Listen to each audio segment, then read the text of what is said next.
नमस्कार दोस्तों, मैं राहुल कुमार आप सभी का स्वागत करता हूं इस चैनल पर। आज हम इंटीग्रल का पार्ट 2 देखेंगे। एनसीईआरटी क्वेश्चन का सॉल्यूशन देखेंगे, क्वेश्चन नंबर 10 to 22। आशा करता हूं कि आप इस फॉर्मूले को याद कर लिए होंगे। तो हम चलते हैं इस फॉर्मूले के बेस बनाकर इसके द्वारा इसके मदद से क्वेश्चन करते हैं। क्वेश्चन है integral root x minus 1/√x के होल स्क्वायर। अब यह फॉर्मूला जरूर याद होगा, a माइनस बी का whole square is equal to A square plus B square minus 2ab। इसी फॉर्मूले पे हम पुट करेंगे रूट एक्स माइनस 1/√x के whole square is equal to root x के होल स्क्वायर प्लस 1/√x के whole square minus 2 into a into b. Root x cut गया आपस में तो आया यह। इसी को हम इंटीग्रल में रखने वाले हैं और इसे प्रॉपर्टी के अनुसार से अलग करेंगे हम। इसका एक्स का इंटीग्रल x²/2 होता है और 1/x का इंटीग्रल log x होता है। log mod x लिखते हैं क्योंकि log में हम पॉजिटिव रखना चाहते हैं। आप देख सकते हैं इस फॉर्मूले को, log x और 2 जो बाहर आएगा यहाँ और dx का इंटीग्रल x होता है प्लस c। आंसर हो गया। अगले क्वेश्चन का हल है integral x³ + 5x² - 4/x² into dx। X square से हम बारी बारी अलग करके भाग देंगे। तो जब एक्स स्क्वायर से हम इसमें भाग देंगे तो x² x³ को काटने के बाद x बचेगा और 5x² में x² कट जाएगा और 4/x² रहेगा और कोष्टक के साथ dx। तो यहाँ बचने वाला जो अंक है, पद है, x है, 5 है। इस -4 और घातांक के द्वारा स्क्वायर को ऊपर हम लेके जाएंगे तो माइनस पहुँच जाएगा। अब इसे हम प्रॉपर्टी से अलग करेंगे और प्रॉपर्टी से अलग करने के बाद हम उसका हल करेंगे। तो x dx का हल x² 2, 5 dx का हल होगा 5x और इस -4x², इसमें इंटीग्रल का फॉर्मूला लग रहा है दोस्तों। देखिए -2 + 1 बटा इसमें घटाने के बाद -1 आएगा और इस माइनस को कैंसिल कर दिया जाएगा तो प्लस आने वाला है और ये जस के तस रहेगा। यहाँ भी वही है और प्लस 4x के पावर -1 और जब x के पावर -1 होता है यहाँ आप देख सकते हैं तो उसको हम बटा में लेकर जाते हैं घातांक के द्वारा। तो इसका भी हल हो गया। अब हम देख रहे हैं अपने अगले क्वेश्चन को। यदि आपको दिखाई दे तो यहाँ रूट एक्स लिखा हुआ है प्लस 4 है। अब इसका हम हल करेंगे। इस रूट एक्स को हम बारी बारी सब में भाग देते हैं तो x के पावर क्यू और रूट एक्स को x के पावर 1/2 लिख कहते हैं और प्लस 3x और फिर x के पावर 1/2 और प्लस 4 और इस कोष्टक में dx लिखेंगे। उसके बाद जब 3 - 1/2 किया जाए, जब 3 - 1/2 किया जाए तो 3 दूनी 6 - 1/2 5/2 होगा। तो हम यहाँ x के पावर 5/2 करेंगे और यहाँ जब हम एक में -1/2 करेंगे तो 1/2 ही आता है। तो इसे रूट एक्स भी कर सकते हैं या 1 के पावर ऐसे भी कर सकते हैं और यहाँ मैं भूल गया था और x घातांक से ऊपर जाने के बाद माइनस हो जाएगा और dx। इसका हल आगे इस प्रकार से हो। इसको प्रॉपर्टी के अनुसार से हम अलग कर लेंगे। x के पावर 5/2 जोड़ 3, यहाँ dx हम लिखेंगे 3x के पावर 1/2 dx। इस कांस्टेंट को हम बाहर भी निकाल सकते हैं या फिर साथ ही हल कर सकते हैं, जैसा आपका मन करे आप कर सकते हैं। इसका हल करेंगे 5/2 + 1 बटा 5/2 + 1 को हम 7/2 कहेंगे। देख सकते हैं 5 2 7/2, तो इसको हम 7/2 लिखेंगे और इसे 3x के पावर 1/2 में 1 जोड़ेंगे तो हम 3/2 हो जाएगा और इसे 3/2 को इस तरह से लिख सकते हैं। 3 कट गया। x के पावर -1/2 तो यहाँ आएगा -1/2 + 1 करेंगे तो ये 1/2 आता है। 1/2 आएगा और फिर बटा में 1/2 आएगा। इस 2 को ऊपर लेके जाएंगे हम और प्लस में c लिख सकते हैं।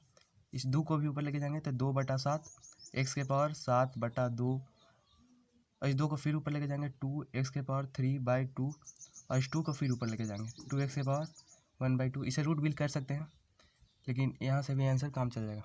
अब हम अगले स्लाइड में देखेंगे अगले क्वेश्चन। तो जो अगला क्वेश्चन नंबर 14 है उसमें दिया हुआ है integral 1 - x into root x dx। इस रूट एक्स को अंदर हम गुना करने वाले हैं तो 1 से रूट एक्स गुना करने के बाद रूट एक्स होगा और माइनस यहाँ x के पावर 1 है। यहाँ जब कुछ नहीं है तो x के पावर 1 होता है। घातांक में आपको पढ़ने के लिए मिला होगा। और इसे x के पावर 1/2 हम कहते हैं। दोनों को जोड़ेंगे और साथ ही प्रॉपर्टी को लगाते हुए एक स्टेप में ही हल करेंगे। तो इसे x के पावर 3/2 कहेंगे और इसे dx कहेंगे। अगला स्टेप में जोड़ने वाले हैं, फॉर्मूला लगाने वाले हैं x के पावर n का, और इसे जोड़ेंगे तो 3/2 होता है। इसे अब आप शॉर्ट में भी कर सकते हैं, जब आप प्रयास में आ जाएं, प्रैक्टिस में आ जाए तो कर सकते हैं आप। x के पावर इसे हम 5/2 डायरेक्ट करेंगे, और यहाँ 5/2, 2 ऊपर गया, 2x के पावर 3/2 और यह 3, 2 ऊपर गया, x के पावर 5/2 और यह 5, और अंतिम में c प्लस में c। यही हो गया आंसर। अब 15वां, तो 15वां क्वेश्चन कुछ इस प्रकार से है। रूट एक्स कोष्टक के बाहर है या कॉमन में कर सकते हैं। इसे हम गुना करेंगे ताकि इसको प्रॉपर्टी के अनुसार से अलग अलग कर सके। जब इसे हम गुना करते हैं तो 3x के पावर 2 और इसका 1/2, उसी तरह इसका भी करेंगे 1 + 1/2, इसे 3 के पावर 1/2, सॉरी x के पावर 1/2 कोष्टक में dx। और इसे सम प्रॉपर्टी के साथ एक ही स्टेप में दोनों को हल करेंगे। 3 बाहर, x के पावर 2 दूनी 4, 5/2 यहाँ dx, प्लस 2 बाहर, x के पावर 3/2 dx, प्लस 3 बाहर, x के पावर 1/2 dx। अब इसका हल आसानी से आप कर सकते हैं, फिर भी मैं कर देता हूँ। x के पावर 5/2 में जब 1 जोड़ेंगे तो 7/2 होता है। अब हम प्रैक्टिस में आ गए हैं दोस्तों, तो इसे हम डायरेक्ट हल करेंगे। आप भी ऐसा ही करें ताकि आप शॉर्टकट में बना सकें, समय का बचत हो। इसे हम 5/2 लिखेंगे। इस 2 से हम इस 2 को नहीं काटेंगे क्योंकि ये 2 ऊपर जाएगा, गुना होगा, इसलिए इसका खासा ध्यान रखें। इसे 1/2 में +1 करेंगे तो 3/2 होता है, और यहाँ 3/2। इस 3 को काट सकते हैं क्योंकि 2 ऊपर जाएगा, प्लस में c। जो अगला स्टेप है मैं यहाँ करता हूँ, वो है 2x के पावर 7/2 और बटा में 7।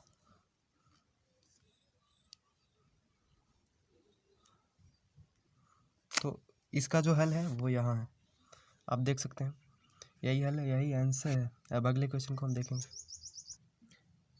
आप देख सकते हैं अगले क्वेश्चन को, उसमें यहाँ ट्रिग्नोमेट्री का प्रयोग है, तो इसका इंटीग्रल का फॉर्मूला आपको याद होना चाहिए।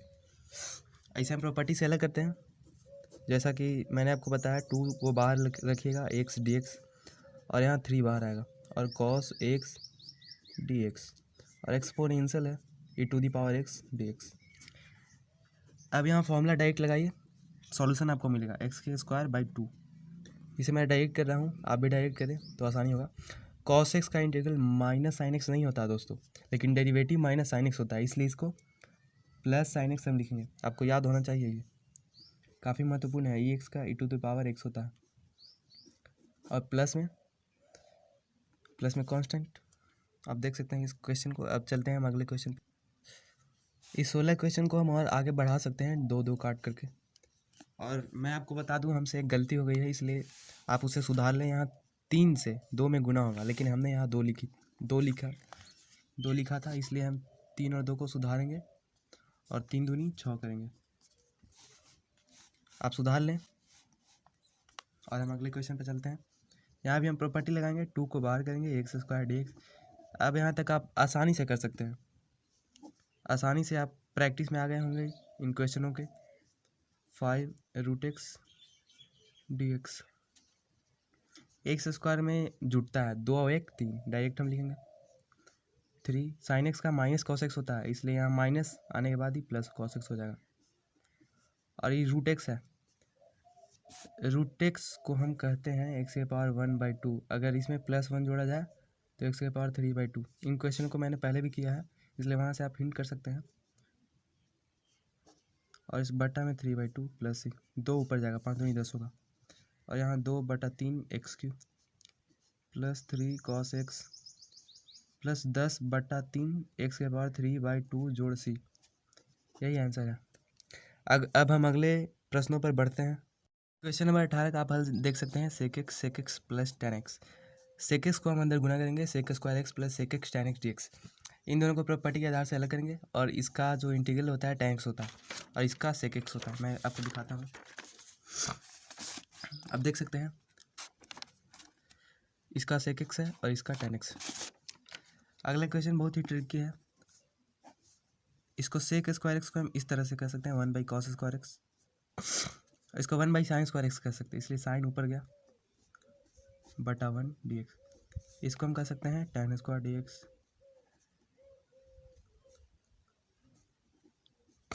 लेकिन जहाँ तक हमें पता है tan² dx का तो कोई इंटीग्रल नहीं होता, इसलिए यहाँ हम लगाएंगे थोड़ा सा ट्रिक, दिमाग लगाएंगे। ट्रिग्नोमेट्री का फॉर्मूला होता है sec² x - 1 dx। tan² x का फॉर्मूला होता है इस तरह से है कि 1 जोड़ tan² x बराबर sec² x, इसलिए tan² x जब हमें पता करना हो तो माइनस इधर करेंगे आगे। अब हमें दोनों का पता है sec² x dx, प्रॉपर्टी से अलग करेंगे हम, इस 1 को बाहर dx, इसका आता है tan x, इसका आता है -x और इसका आता है +c। अब जो क्वेश्चन नंबर 20 है, देखिए 2 - 3 sin x cos² x dx। cos² x से हम अलग अलग भाग देंगे, तो 2/cos² x - 3 sin x बटा cos x, और एक cos x को हम गुना में अलग करके लिखेंगे। इसे हम लिख सकते हैं 2 sec² x और dx साथ में प्रॉपर्टी लगाएंगे हम, इसे हम लिख सकते हैं 3 tan x और इसे sec x। तो देखिए आप बढ़िया से फॉर्मूला पर ढल गया है, और इसे लिख सकते हैं हम 2 tan x और इसे लिखेंगे हम 3, इसका फॉर्मूला होता है क्या, sec x होता है, और अंत में c आएगा आंसर। तो हमारा जो सब्जेक्टिव पार्ट है ख़त्म हो गया। अब ऑब्जेक्टिव पार्ट को हम देखेंगे। अब हम देखेंगे ऑब्जेक्टिव पार्ट का question 21, anti derivative of √x + 1/√x equals. यहाँ हमें इंटीग्रल निकालना है, और उपरोक्त ऊपर के सभी प्रश्नों के हल के आधार पर आप इसे आसानी से कर सकते हैं। यहाँ √x है इसलिए x⁴1/2, यहाँ 1/√x है इसके -1/2, और इसे हम x⁴n के फॉर्मूले के आधार से आसानी से कर सकते हैं, आप देख सकते हैं। लेकिन क्वेश्चन 22 कुछ अलग है। क्वेश्चन 22 इस प्रकार का है कि if d/dx f(x) = 4x³ - 3/4x such that f2 = 0। यह जो पोर्शन है, यहाँ जो दिया हुआ है डेरिवेटिव है, यानी यदि हम इसे लिखें तो f' कह सकते हैं, इस पूरे को f' कहते हैं। लेकिन जब हमें f(x) करना हो तो क्या करेंगे हम, तो हम इंटीग्रल निकालेंगे। आपको पता है जब f' से हमें f(x) में बदलना हो तो हम इंटीग्रल का सहारा लेते हैं, इसलिए यहाँ हम इंटीग्रल करेंगे किसका, 4x³ - 3/x⁴ का। तो इसका इंटीग्रल आप आसानी से कर सकते हैं, मैं करता हूँ इसे। तो इसका इंटीग्रल यह है, 4 कट गया, और यहाँ 3 - 1 - 3 3 कट गया, तो यहाँ x⁴ बचेगा, और यह माइनस मिलकर प्लस होगा, और x⁻³ होगा। अब यहाँ ये जो दिया हुआ है यह f(x) है, और प्लस साथ में c भी है, तो f2 = 0, तब यहाँ हम f2 लिखेंगे, और x पर 2 हम पुट करेंगे, पावर 4, ऐसे हम 1/x³ भी कहेंगे, तो यहाँ 1/2 के पावर क्यू करेंगे,